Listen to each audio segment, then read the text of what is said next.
الحمد لله رب العالمين والصلاة والسلام على سيد المرسلين وعلى آله وصحبه أجمعين أما بعد فأعوذ بالله من الشيطان الرجيم بسم الله الرحمن الرحيم إن الله وملائكته يصلون على النبي يا أيها الذين آمنوا صلوا عليه وسلموا تسليما اللهم صل على سيدنا وشفيعنا مولانا محمد وعلى آله وسلم.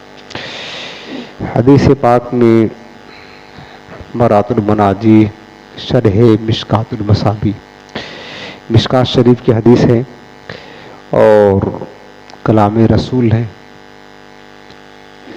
وعن ابی سعید الخدری رضی اللہ تعالی عنہ قال خرج رسول اللہ صلی اللہ علیہ وسلم فی اضحى او فطر الى المصلى فمر على النساء فقال يا معشر النساء تصدقنا فإني أريتكن أكثر أهل النار إلى آخر الحدیث.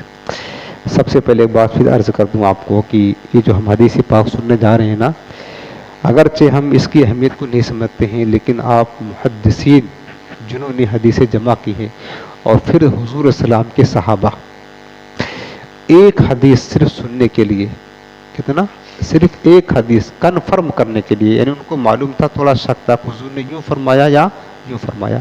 حضرت ابو ایوب انصاری کی بات ہم نے پڑھی ہے کتاب میں. حضرت ابو ایوب انصاری، ان کو ایک حضور کی حدیث یاد تھی لیکن تھوڑا کنفیوژن تھا ان کو کہ حضور نے ایسے فرمایا تھا یا کچھ اور فرمایا تھا. انہیں پتہ چلا کہ پورے مدینے میں کسی کو یہ حدیث پتہ نہیں ہے. خبر پڑی کہ اس حدیث پاک کو حضرت عقبہ بن عامر انصاری یا جابر بن عبداللہ وہ روایت کرتے ہیں اور وہ مصر میں رہتے ہیں اس وقت. ایک حدیث کو کنفرم کرنا شوق دے کے صحابہ کرام کا، طلب علم کا ذوق دے کے حضرت ابو ایوب انصاری سواری خریدتے ہیں اور سوار ہوتے ہیں اور سیدھے اس دور میں سفر مدینہ ٹو مصر، کتنا دور ہے؟ بہت دور ہے. اس دور میں مشقتوں بھرا پہاڑوں کا، وادیوں کا، جنگلات کا دکھ بھرا سفر طے کر کے فوراً مصر پہنچتے ہیں. اور مصر میں وہاں رہے نہیں، فوراً ان کے پاس گئے، حضرت عقبہ بن عامر کے پاس، اور ان سے پوچھا کہ میں نے حضور کی حدیث یہ سنی ہے، آپ بتائیں کس طرح ہے. انہوں نے بتایا کہ حدیث پاک یہ تھی جو حضور نے فرمایا کہ من ستر مسلمن سترہ اللہ یوم القیامہ، جس نے کسی مسلمان کی پردہ پوشی فرمائی قیامت کے دن اللہ تعالیٰ اس کی عیبوں پر پردے ڈالے گا. یہ حدیث کو ان سے سنا اور سن کر فوراً سواری پر سواری واپس مدینہ آ گئے. آپ جانتے ہیں ان کی نزدیک اہمیت کیا تھی. اور امام بخاری کو پوچھیں، آپ امام مسلم کو پوچھیں، ایک ایک حدیث لینے کے لیے ایک حدیث. کہاں رہتے تھے؟ بخارا میں رہتے تھے. کبھی مدینہ جا رہے ہیں، کبھی عراق جا رہے ہیں، کبھی مکہ جا رہے ہیں، کبھی یمن جا رہے ہیں، کبھی شام جا رہے ہیں. سفر اتنا کر رہے ہیں. ان کو پتہ چلتا کہ فلاں محدث وہ حدیث پاک روایت کرتا حضور کی، سفر کر کے جاتے ایک حدیث سننے کے لیے. میرے عزیزو، آج ہمارے لیے حضور کی حدیثیں سننا کتنا آسان ہو گیا، ہم بتائیے. پہلے اتنا آسان تھا نہ، لیکن پہلے آسان نہ ہونے کے باوجود صحابہ کو، محدثین کو بہت ذوق تھا، بہت شوق تھا، بڑی محبت تھی. ہمارے پاس اتنی آسانی کے بعد وہ محبت جو ہونی چاہیے، وہ شوق جو ہونا چاہیے حضور کی حدیث سننے کا، وہ نہیں ہے. کاش یہ پیدا ہو جائے. بہرحال ہم نے یہ بات جو اس لیے بتائی نا تاکہ ہمیں پتہ چلے کہ ایک حدیث کی حضور کی اہمیت کتنی ہونی چاہیے. ایک حضور کی حدیث کی بہت اہمیت ہونی چاہیے. اب وہ تو اپنا گھر بار چھوڑ کر کے، کاروبار، گھر بار سب کچھ چھوڑ کر کے جاتے تھے نا، ایک حدیث سننے کے لیے اتنا دور، اتنی تکلیف، مہینہ مہینہ لگ جاتا تھا. ہم تو تھوڑا وقت اپنا وہ جو خارجی وقت ہوتا، فری کا کوئی کام نہیں ہوتا، وہ نکال کر کے آ کر کے بیٹھتے ہیں. پھر بھی ہمارے اندر شوق ہونا چاہیے. تو حضرت ابو سعید خدری روایت کرتے ہیں کہ رسول اللہ صلی اللہ علیہ وسلم بقر عید یا عید الفطر میں عیدگاہ تشریف لے گئے. حضور نماز عید پڑھنے کے لیے، وہ عید کی نماز تھی یا بقر عید کی نماز تھی، بہرحال سرکار تشریف لے گئے. جب حضور گئے نا تو فمر علی النساء، راوی کہتے ہیں کہ حضور کا گزر عورتوں کی جماعت پر ہوا. یہ وہ دور تھا جب عورتیں بھی عیدگاہ مسجد میں نماز پڑھنے جایا کرتے تھے، انہیں منع نہ تھا۔ یہ تو دور فاروقی میں منع کر دیا گیا عورتوں کو حکمت کے پیش نظر، اور تب سے لے کر آج تک منع ہی ہے، یہ صحابہ کا اس پر اجماع ہو گیا۔ اب اس کی کوئی اجازت نہیں دے سکتا کہ عورتیں مسجد میں جائیں یا عیدگاہ میں نماز پڑھنے جائیں، ہرگز اس کی کوئی اجازت نہیں دے سکتا ہے۔ تو عورتیں جاتی تھی اور عیدگاہ میں ایک کونے میں بیٹھ کر کے حضور کا بات سنتی تھی اور نماز پڑھا کرتی تھی، دعائیں کیا کرتی تھی۔ تو میرے آقا علیہ السلام کا گزر جو ہے نا عورتوں کی جماعت کے پاس سے ہوا، فقال، حضور نے فرمایا کہ یا معاشر النساء، اے عورتوں کی جماعت، تصدقنا، تم خوب خیرات کیا کرو، صدقہ کیا کرو۔ انہیں صدقہ کرنے کی حضور نے ترغیب دلائی۔ فإنی، اس کے بعد آگے کیا فرمایا، فإنی أُرِيتُكُنَّ أَكْثَرَ أَهْلِ النَّارِ، اس لیے کہ مجھے دکھایا گیا ہے کہ تم زیادہ دوزخ والی ہو، یعنی میں نے دوزخ میں زیادہ عورتوں کو دیکھا ہے۔ پھر سرکار تو کسی اور کام کا حکم دے سکتے تھے، نماز زیادہ پڑھا کرو، روزے زیادہ رکھا کرو، تسبیح و تحلیل زیادہ کیا کرو، لیکن آقا نے اس مقام پر یہ بات فرما کر کہ تم صدقہ زیادہ کیا کرو۔ کیوں؟ کیونکہ تم عورتوں، دوزخ میں عورتوں کی تعداد زیادہ ہے، اور شب معراج سرکار سب دیکھ کر آئے تھے، اور حضور علیہ السلام کی نگاہوں سے پوشیدہ کیا ہے، جہنم میں جنت میں داخلہ تو مرنے کے بعد ہوگا، قیامت کے بعد ہوگا، حساب و کتاب کے بعد ہوگا، لیکن یہ سرکار کا معجزہ تھا، حضور کا کرم تھا، جو چیز بعد میں ہونے والا ہے، نگاہ نبوت اس کو پہلے ہی مشاہدہ کر رہی ہے۔ حضور نے دیکھا اپنی نگاہ سے کہ جہنم میں عورتوں کی تعداد زیادہ ہے یا مردوں کی تعداد زیادہ ہے، اور حضور نے فرمایا کہ عورتوں کی تعداد زیادہ ہے۔ اس مقام پر سرکار نے صدقہ کرنے کا حکم دیا۔ علماء نے فرمایا چونکہ صدقہ ایسی چیز ہے جو اللہ کے غضب کو بجھا دیتی ہے، اور مسجد کو جو قبر میں عذاب ہوتا ہے یا قیامت کے دن یا جہنم میں عذاب قبر سے دفع کے لیے، یعنی دور کرنے کے لیے صدقہ یہ بہت بڑی نعمت ہے، بہت بڑی چیز ہے۔ یعنی صدقہ کے ذریعہ سے مسجد کو یا جہنم کے نجات میں بہت زیادہ تخفیف اور کمی ہوتی ہے، تو اس لیے صدقہ کا حضور نے حکم دیا۔ اب جب حضور نے یہ بات فرمائی نا کہ تم دوزخ والی زیادہ ہو، فقلنا، تو ان عورتوں نے کہا وبما یا رسول اللہ، حضور ایسا کیوں ہے کہ جہنم میں عورتیں زیادہ ہیں؟ فقالا، اب حضور نے اس کا سبب بتایا کہ جہنم میں عورتیں زیادہ کیوں جا رہی ہیں۔ قالا، سرکار نے فرمایا تکثرن اللانا، فرمایا کہ تم لان تان زیادہ کرتی ہو، عورتوں کی فطرت ہوتی ہے لان تان زیادہ کرنا، یعنی جب کیا کہتے ہیں مثلا کسی سے لڑائی ہو جائے تو اس پر لان تان کرنا شروع کر دیتے ہیں، یعنی مقابلے سامنے والے کا، بچوں کو لان تان کرنا شروع کر دیتی ہیں۔ ان کی عادت تو یہ ہوتی ہے، یہ بیماری مردوں میں نہیں ہوتی ہے، عورتوں میں زیادہ ہوتی ہے۔ اگر کسی سے کوئی مطلب ناچاقی ہو جائے، لڑائی ہو جائے پڑوس میں، محلے میں، خاندان میں، تو آپ دیکھو عورتیں کتنا بد دعائیں کرتی ہیں، کتنا لان تان کرتی ہیں، یہ غصہ ہوتی ہے نا اپنے بچوں کو بھی نہیں چھوڑتی ہے، تو ایسا ہے، تو ایسا ہے، وغیرہ وغیرہ۔ تو عورتوں کی لان تان کی عادت آج بھی ہے۔ تو آقا نے فرمایا کہ یہ پہلا سبب ہے تمہاری جہنم میں زیادہ جانے کا کہ تکثرن اللانا، تم لان تان کرتی ہو، اور دوسرا سبب فرمایا وتکفرن العشیر، اور اپنے شوہروں کی ناشکری زیادہ کرتی ہو تم۔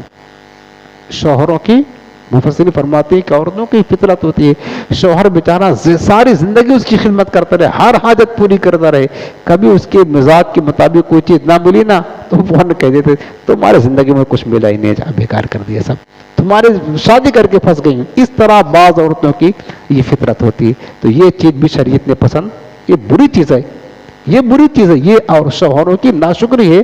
یار تمہیں اپنی بیوی بنایا ہے، تمہارے لیے کماتا ہے، تمہیں کیا کیا کھلاتا، اگر کبھی تمہارے مزاج کے خلاف ہو گیا تو صبر کرنا چاہیے، نہ کہ ساری زندگی کی محنت پر پانی پھیر کر کے تمہارے ساتھ ہم نے کبھی دکھ دیکھا ہی، سکھ دیکھا ہی نہیں ہے۔ تو یہ عورتوں کی ناشکری کرنے کی عادت یہ جہنم میں لے جانے کا سبب ہے۔ اب ایک بات، لان تان کرنا اور ناشکری کرنا، تو اس بات پہ بھی دیکھو کہ جو بندوں کا شکر گزار نہیں ہوتا نا، جو بندوں کا شکر گزار نہیں ہوتا ہے در حقیقت وہ رب کا بھی شکر گزار نہیں ہوتا۔ اور ایک بات یہاں اور عرض کر دوں، حضور نے کیا فرمایا کہ عورتیں لان تان کرتی ہیں، کس کو؟ کبھی جس سے لڑائی ہو اس کو، کبھی بچوں کو لان تان، یہ سبب جہنم میں جانے کا ہے۔ اب آپ دیکھیں کہ جو لوگ حضور کے صحابہ پر لعن طعن کرتے ہیں اور جن کے مذہب میں صحابہ کرام پر لعن طعن کرنا عبادت ہے، ان کا حال کیا ہوگا؟ وہ کتنا کثرت کے ساتھ جہنم میں جائیں گے۔ یہ رافضی، یہ تبرعی، یہ شیعہ جماعت، ان کے مذہب میں صحابہ کرام پر لعن طعن کرنا عبادت ہے۔ ارے ابو جہل، فرعون، نمرود جو اپنے آپ کے خدا کہتے تھے، ان پر لعن طعن کرنا عبادت نہیں ہے۔ لعن طعن کرنا ان پر عبادت نہیں ہے، کر سکتے ہیں جن کا کفر پر مرنا یقین ہے۔ تو جب ان پر لعن طعن کرنا عبادت نہیں ہے تو کیا معاذ اللہ صحابہ کرام پر لعن طعن کرنے عبادت بن جائے گا؟ جو حضور کے صحابہ ہیں، جن کے بارے میں قرآن فیصلہ کر چکا ہے میرے محبوب کی تمام صحابہ جنتی، یہ کیسے ہو سکتا ہے؟ اب آپ بتائیں کہ لعن طعن کرنے والے جب عورتیں شوہروں کی لعن طعن کرے تو یہ جہنم میں جائیں گی، تو جو بدبخت حضور کے صحابہ پر لعن طعن کرے خود سمجھ لے کہ ان کا ٹھکانہ کہاں ہوگا، بتانے کی ضرورت نہیں۔ اس حدیث سے کچھ پتہ چل جائے گا کہ ان کا ٹھکانہ جہنم کی اور خطرناک گھاٹی میں ہوگا۔ تو لعن طعن کرنے کا وبال یہ ہوتا ہے، یاد رکھنا۔ اور تیسری چیز کیا فرمایا کہ دو چیز یہ ہو گئی ان کے جہنم میں جانے کا سبب۔ فرماتے ہیں کہ ما رأیت من ناقصات عقل ودید اذهب للب الرجل الحازم من احداکن۔ میرے آقا فرماتے ہیں کہ تم سے بڑھ کر کوئی کم عقل، دین پر کم عاقل آدمی کی مت کاٹ دینے والی، یعنی عاقل آدمی کو بیوقوف بنانے والی میں نے تم سے زیادہ کسی کو نہیں دیکھی ہے۔ یعنی تیسری خرابی عورتوں میں یہ ہوتی ہے کہ یہ مردوں کو بیوقوف بہت زیادہ بناتی ہے۔ بات حدیث پاک میں سرکار فرما رہے ہیں کہ عورتوں کے اندر یہ خرابی ہوتی ہے کہ مردوں کو بیوقوف بنا کر کے اسے پیسے لیتی ہیں، ان کو طرح طرح کے مطالبات کرتی ہیں، کہ یہ بھی عورتوں میں خمی ہے اور یہ بھی جہنم میں جانے کا سبب ہے۔ یہ سب عورتیں تو خیر نہیں ہوتی ہیں، لیکن بعض عورتیں ہوتی ہیں، فطرت ہوتی ہے، مردوں کو بیوقوف بنا کر کے بس وہ کر رہی ہیں، اپنا زندگی گزار رہی ہیں۔ تو یہ تینوں خرابیاں میرے آقا فرماتے ہیں کہ عورتوں میں ہیں، لہٰذا اس وجہ سے میں نے جہنم میں تم کو زیادہ دیکھا ہے۔ تو جہنم کے عذاب سے بچنے کے لیے تم تصدقنا، خوب صدقہ و خیرات کیا کرو۔ جب یہ بات میرے آقا نے فرمایا نا، سبب بتایا کہ جہنم میں جانے کا سبب یہ ہے، قلنا، ان عورتوں نے پھر پوچھا، حضور نے فرمایا کہ یہ عورتیں ناقصات عقل بھی ہیں، ناقصات دین بھی ہیں، یعنی یہ عقل میں بھی کم ہیں اور دین میں بھی کم ہیں، حضور نے فرمایا۔ تو انہوں نے پوچھا، قلنا، انہوں نے پوچھا کہ وما نقصان دیننا وعقلنا یا رسول اللہ، یا رسول اللہ ہمارے دین اور ہمارے عقل میں کمی کیسے ہے؟ آپ نے فرمایا کہ عورتیں ناقص العقل ہوتی ہیں اور ناقص الدین ہوتی ہیں، تو ہمارے دین میں اور ہمارے عقل میں کمی کیوں کر ہے؟ قالا، تو حضور نے جواب دیا، الیسا شہادت المرأۃ مثل نصف شہادت الرجل؟ قلنا بلا، تو سرکار نے فرمایا کیا ایسا نہیں ہے کہ عورت کی گواہی مرد کی گواہی سے آدھی ہے؟ عورت کی گواہی مرد کی گواہی سے آدھی۔ آپ بتاؤ نکاح کا معاملہ ہے یا کسی کی گواہی دینے کا معاملہ ہے تو مرد دو ہونا چاہیے، اور اگر مرد نہ ہوں، خالی عورتیں ہوں، تو پہلی بات تو خالی عورتوں کی گواہی قبول نہیں ہوتی ہے۔ ایک مرد ہو تو اس کے مقابلے میں دو عورتیں ہونا چاہیے۔ اگر مرد ہیں تو ایک ہی کام چل جائے گا، عورتیں ہوں تو ایک سے نہیں، دو عورتیں ہونے چاہیے۔ یہ دو عورتیں مل کر تب جا کر ایک مرد بنتا ہے، یہ سمجھ لیں۔ دو عورتوں کی عقل ملے گی تو ایک مرد کی گواہی ہوگی۔ تو حضور نے پوچھا کہ بتاؤ کہ ایسا نہیں ہے کہ عورت کی گواہی مرد کی گواہی سے آدھی ہے؟ تو قالا، قلنا، انہوں نے کہا بلا، ہاں یا رسول اللہ ایسا تو ہے۔ قالا فذالک نقصان عقل، فذالک من نقصان عقل، ہاں یہ عورت کی عقل کی کمی کی وجہ سے ہے۔ عورت ناقص العقل ہوتی ہے، مرد سے آدھی عقل والی ہوتی ہے، اس وجہ سے جو ہے نا اس کی گواہی مرد کے آدھے کے برابر ہے، آدھے ہے۔ تو قالا، پھر حضور نے فرمایا کہ دین کی جو کمی ہے تمہاری، الیسا اذا حادت لم تصلی ولم تصم؟ قلنا بلا، سرکار نے فرمایا کیا یہ درست نہیں ہے کہ عورت حالت حیض میں نہ روزہ رکھ سکتی ہے نہ نماز ادا کر سکتی ہے، نہ روزہ رکھ سکتی ہے نہ نماز ادا کر سکتی ہے؟ قلنا بلا، تو عورتوں نے کہا حضور ایسا ہی ہے۔ قالا فذالک من نقصان دینہا، یہ عورتوں کے دین کی کمی ہے۔ جس پیریڈ میں عورت حیضہ ہوگی ہے اس پیریڈ میں نماز نہیں پڑھے گی، روزہ بھی نہیں رکھے گی، اور مرد کیا کرے گا؟ نماز بھی پوری پڑھے گا اور روزہ بھی پورا رکھے گا تو مرد کا عمل زیادہ ہو جائے گا نا. تو عورت اس طرح دین میں اس کی کمی ہے اور اس طرح جو آپ نے پیچھے پڑھا اس کی عقل میں کمی ہے. متفق علیہ، یہ حدیث پاک متفق علیہ ہے. ایک مسئلہ یہاں پر آخر میں بتا کر بات ختم کرتا ہوں کہ عورتوں کا جو مسئلہ ہے نا وہ پیریڈ کا، تو اگر ناپاکی کی حالت ہے تو اس میں عورتیں نماز نہیں پڑھ سکتی ہیں، روزہ بھی نہیں رکھ سکتی ہیں، البتہ نماز معاف ہے. لیکن روزے کا جو حکم یہ ہے کہ روزہ تو رکھیں گے نہیں، ادا نہیں رکھیں گے، لیکن جب یہ ایام گزر جائیں گے تو روزوں کی بہرحال قضا کرنی ہوگی. سمجھ رہے نا؟ عورتیں جو ہے نا روزہ قضا کریں گی، نماز کی قضا نہیں کریں گی. یعنی روزہ ادا معاف ہے، قضا معاف نہیں ہے، قضا کرنا ہوگا. اور نماز تو نماز اس کی ادا بھی معاف ہے اور قضا بھی معاف ہے. اللہ تعالیٰ ہمیں حضور کے دین سے حصہ عطا فرمائے.